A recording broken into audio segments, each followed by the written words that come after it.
in action as we get into game number 1. And yep, they're going to fist bump. Yeah! I love the sportsmanship on display from these two. Asimo, of course, in the white gi Ryu, whereas Ikan piloting the blue gi.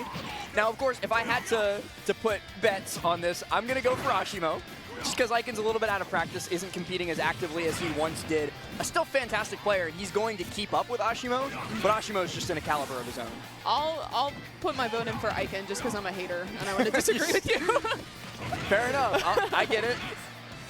Yeah, I think just being able to get out of a lot of these ledge situations is really going to pay the bills for both of these players. It seems like they both have their ledge trapping down really well, but even that beefy uppy poking through the stage going to help Ikan to get back, but again, just resetting the situation. Ooh, and Asimo actually ready to fire back and going to find the stock off of that there. So now Asimo with the lead, but just being able to hold on to that's going to be really important, and it doesn't look like it's going to work out. Ikan just immediately firing back off of that respawn platform. Doesn't hold on to it for very long, and the critical thing to think about in a mirror match and a ditto is what I can do to you, you can do to me, and vice versa. So anything like that down smash at ledge to punish the Shoryuken kicking above, it's going to hurt both of you. Yeah, into the top two, off the down tilt. Now he's off stage. Asimo looking for the down low blow, but not going to find it. And a huge lead built up for him. Oh yeah, parry's going to be very important, especially for both of these players playing these FGC characters, using those parries to get those openings, get those reversals is going to be a great way to get some extra damage.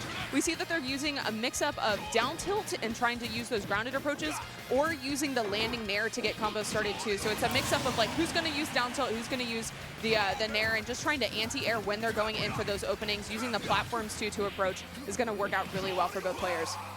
Air into the Shoryu, not quite enough to KO, especially with perfect DI and no rage. So Asimo going to live to see a little bit longer on this second stock. And one thing that I'm going to go ahead and make a prediction on that's going to change as this match goes on. Right now we're seeing a lot of shield chicken. We're going to start seeing a lot more grabs.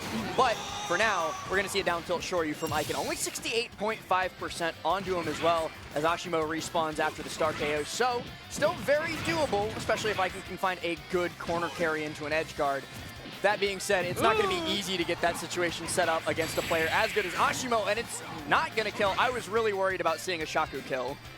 Okay, still had the jump, makes it back to the ledge, but again, just getting out of the corner seems to be really hard, and just the turnaround there with the up smash going to cost Ikan that first game. Look at his face. Asimo is like, yeah, okay. Honestly, like, I feel like that was pretty back and forth. The biggest thing was on that second stock, Asimo got so much more extra credit, and so that really paid off. Whereas in the first stock, we saw that Ikan just came off and immediately killed off the respawn platform. So being able to hold on to that stock and make sure that Ikan's not able to kill you in that 90 to 100% range is going to give you that extra lead that you need and make it a lot harder for Ikan to kind of snowball it back. And building off of that, that's the difference maker in that game one. It's not necessarily like they both have their kill confirms unlocked. They both have their advantage state unlocked. These are two very practiced players with this character, so they're not going to drop stuff once they get it in their hands.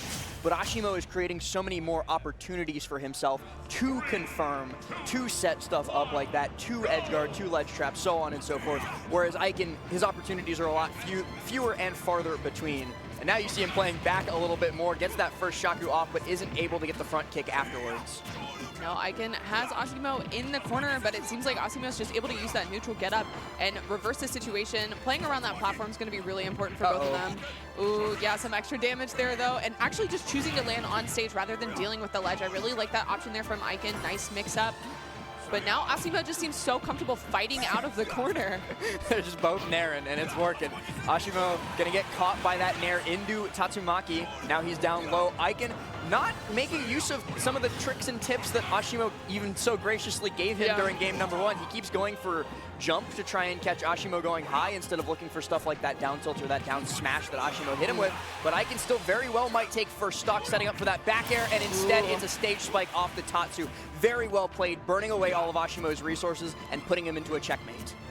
Right, I like a lot of these empty lands that we're seeing from Ikan as well, trying to mix up whether or not he's going to go for those landing aerials or using the down tilt to approach. Just trying to put Asimo in the corner to find this extra damage, gets 34%, but now again, Asimo's just very patient in the corner, very comfortable fighting out, gets that back air too to send off stage, and there's that fireball. Is actually going to take the stock that time. Now we're back on even stocks again.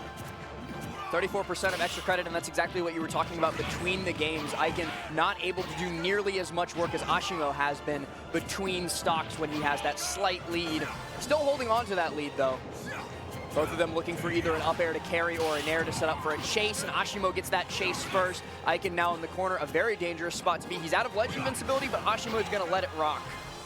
Great, just using that recovery, but great timing there from Asimo, and just capitalizes off of it too, finding the back air on the side special there from Ikan. And now Asimo, despite being in a deficit for a lot of the beginning of the game, is now in the lead, gets the Shoryu on the platform though, but still holding on to that stock. The higher blast zones on Hollow Bastion going to be helpful with dealing with a lot of these kills that we still see off the top, but those F-tilts just sending off stage.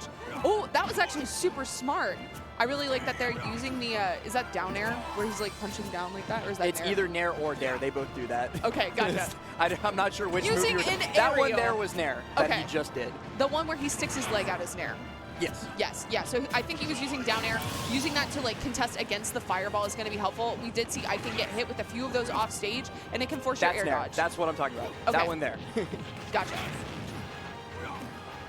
Gonna be looking for, oh, pops up with the F-tilt there and tries to stage spike. Ikan cooking Oh my Asimo in the gosh. corner here, but gets a little bit too aggressive with the second Tatsu, so he's gonna be popped up by the Shoryuken. Okay, Looking for that front kick again. And Ooh, okay, that was so good. up air Shoryu, perfection from Ikan, sharking underneath Ashimo's landings, not letting him get back down to the stage, not letting him reset back to neutral, and neutral is where Asimo was still thriving. It's just that Ikan wasn't really letting him get there for most of that game. for sure. Right, I do like the Hollow Bastion pick. It seemed like it was helpful for kind of chasing Asimo up in the above the platform, being able to use the Shoryu there in that last situation as well. I'm gonna look up. Look at them, they're giggling with each other up there. You know both these competitors, they're having a great time. They're embodying the character that they're piloting, the World Warrior, just looking for a good fight, and that is what they are getting today here at Riptide 2024. It's so nice to see. Have you been to the pool yet? Oh yeah. Oh yeah? I was there for like 3 or 4 hours last night. Okay. I went on all the rides. Unfortunately, the outdoor section was closed last night because of inclement weather. I'm hoping it's not closed today. Yeah. Yeah, it was storming pretty bad. Now, okay, getting a start here. Asimo getting a lot of damage on Ikan, has him pushed to the corner, and fighting out of the corner seems to be a little bit harder for Ikan. Already so much more percent off of these fireballs as well. But just the patience throwing out those tilts in the corner seems really hard for Ikan to deal with. Just the pressure is so strong. I love the amount of mix that Ikan was showing through his hand there. He's trying to force Asimo into a scramble situation where he was going to pick a button in a panic and then just immediately focusing so that it was completely irrelevant. Ikan looking to punish the Shoryu, but gonna get a Shoryu of his own instead. The up air Shoryu confirm is always going to work.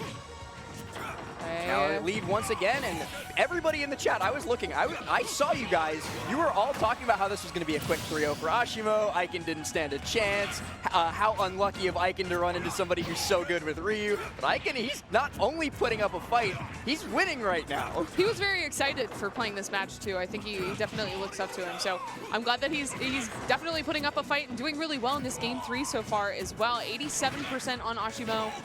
And now just jumping over the fireballs. Wait, Oh no! Slow fireball was so smart there from Asimo because then he could dash in and approach behind it with that raw back air. That was genius of a setup. Okay, but this is a situation that we've seen over and over again, just getting out of the corner. Asimo catching the jump, but just not able to find anything off of it. Doing a great job of tying up percents here. Again, the ledge is just where Asimo is really shining. Oh, and Asimo actually getting an opportunity, not taken. Shield poking with the back air, though, so that missed opportunity is not really going to come back to haunt him. And he's got the lead in hand once again, but gets shield broken instantly. An F smash, and that is it for the second stock on both players. Right. Yeah, just trying to find a landing aerial to get something started here. You can see that Ikan's a lot more comfortable on these platforms, just trying to drop down, but Asimo throwing out those back airs, trying to contest and dropping down towards center stage. But Ikan, again, just playing super patient, finds the hit, able to find some damage off of it, only 29%, but now it's Ashimo's time to shine, gets a ton of percent just off of that down tilt into the fireball. So much shield pressure there as well. Ikan's got him in the corner on the ropes, but Asimo going to be able to fight back out of that corner. The double hit of the up air going to break through focus as well, but Ikan gets the landing. The Tatsu puts Asimo in a bad spot, so Ikan's going to try and chase. Into the corner. What is your option here? You get caught by double down tilt fireball. Jumping over top. Very smart from Asimo to just regain control of the center stage. Get out of dodge when you're losing these interactions.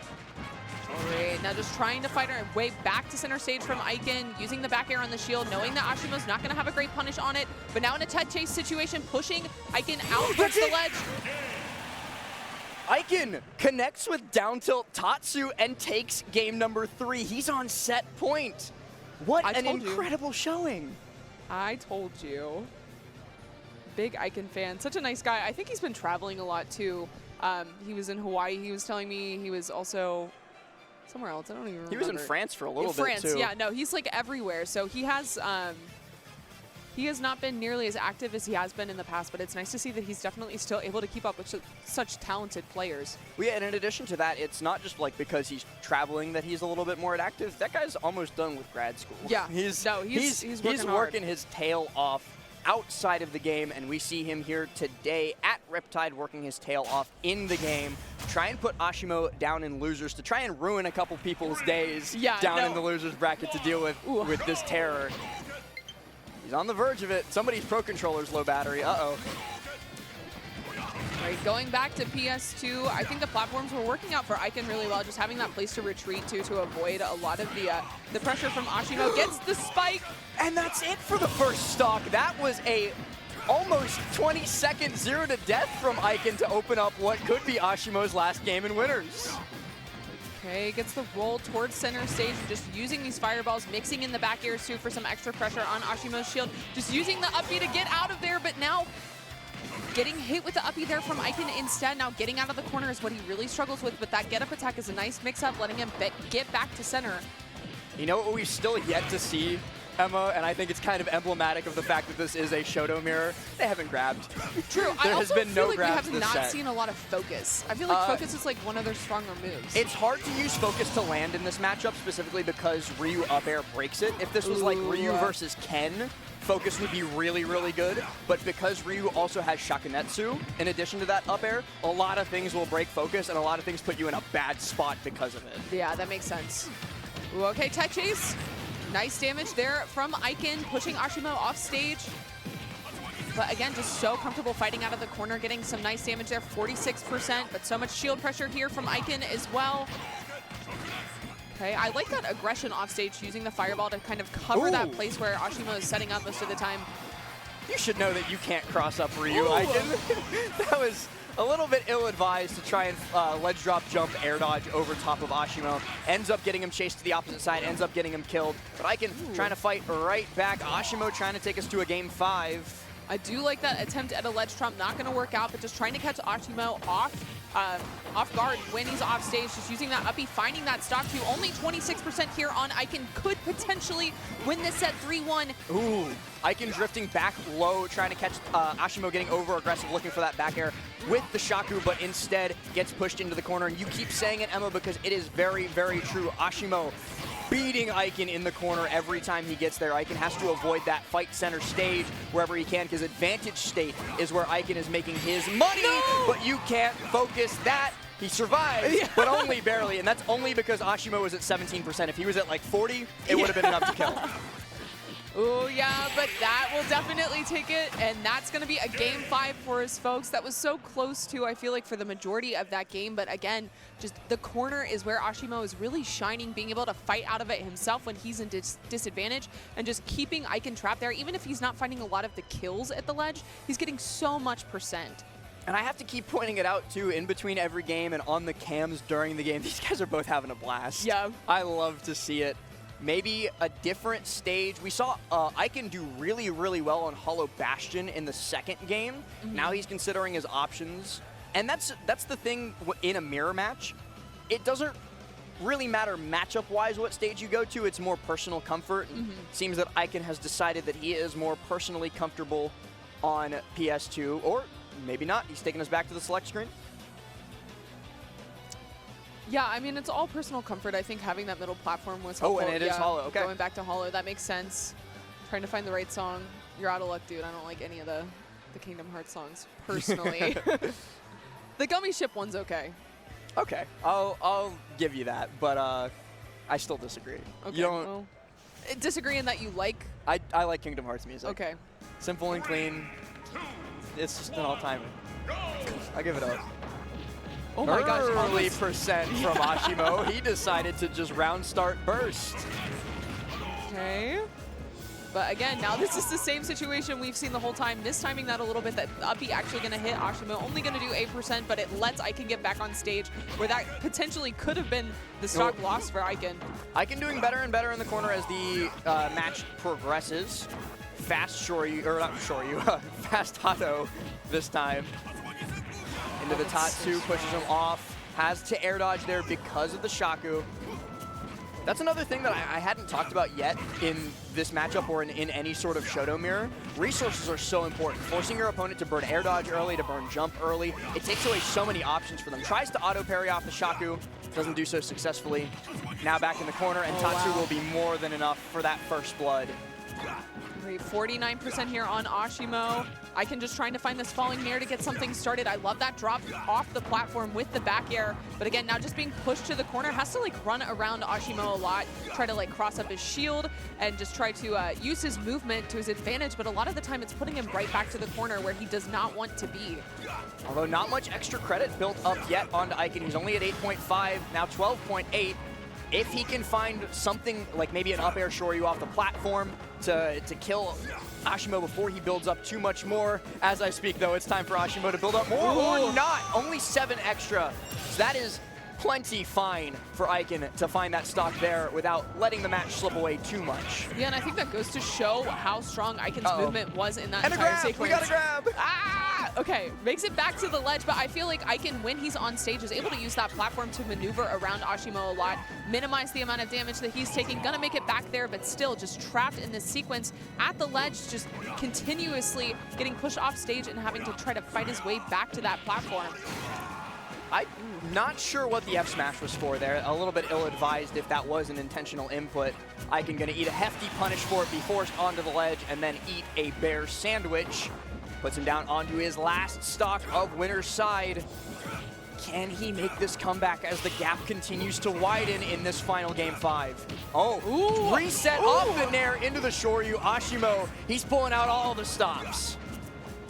Okay, but again, just landing on top of Ashimo's shield does not look to be working out really well for Ikan. Asimo hitting those parries pretty consistently, just trying to nair each other as well. But I feel like Asimo has a really nice timing with the parries on Ikan's nairs on shield. And that's not it. Actually, I was so sure that Shoryu was going to connect. Instead, Ikan gets at least one more chance. Ooh. Tech perfectly executed by Asimo. Not going to be going down to that. He's way too good of a player for that. Okay, just trying to use this platform for some movement. Doesn't kill, though. Definitely need to find this stock as soon as possible, but Ashimo's just so consistent with these techs on the stage, but finding that side B there to take that stock. 104. We could see something here with some rage. The crowd comes alive the moment Ikan takes the stock as well. We know who the hero is, the Midwest representative against one of the best players on the face of the earth. But that is going to do it as Asimo connects a quick little string. Ikan tosses his head back, and they both just have to laugh. Nice sportsmanship between the two competitors, though.